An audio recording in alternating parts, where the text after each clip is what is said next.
like I said, after the situation, well, with the situation with Chingy, with the success of, you guys kind of collab project with Chingy, you guys began to look for more local acts to kind of help them break through with the scene, and in a sense, kind of build up y'all own label in a sense.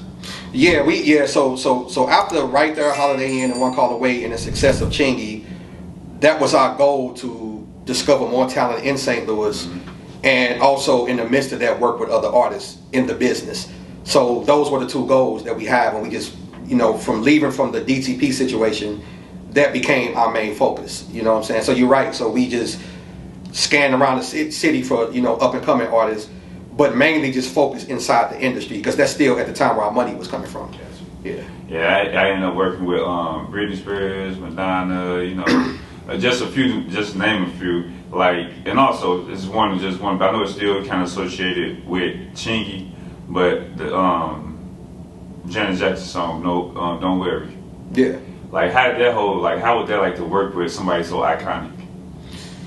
Man, like I'm not starstruck at all. Like, I've never really been into that type of stuff, but I will be honest and say that Janet Jackson kind of touched me. I never thought sleeping on the floor, being broke as hell in U City, working on Chingy album, barely, have money to buy a box of rice, that I would be in the lights of Janet Jackson.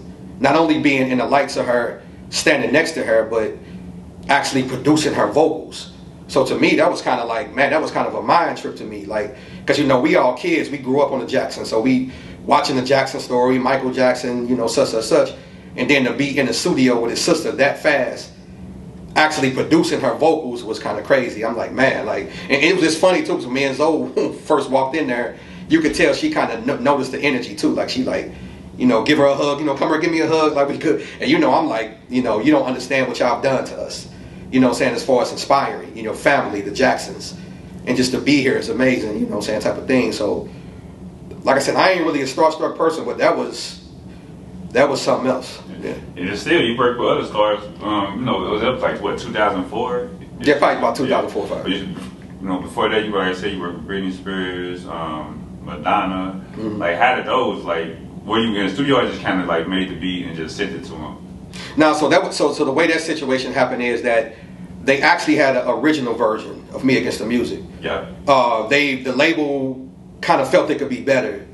You know what I'm saying? So they contacted us, reached out to us, and was like, we love you guys' sound, and we want you guys to take a stab at doing this record over, because we feel like the original one is cool, but we want to take it more global, to another level, more dance. Because at that time we was known for dance records, from Holiday Inn and even the Houston. I like that.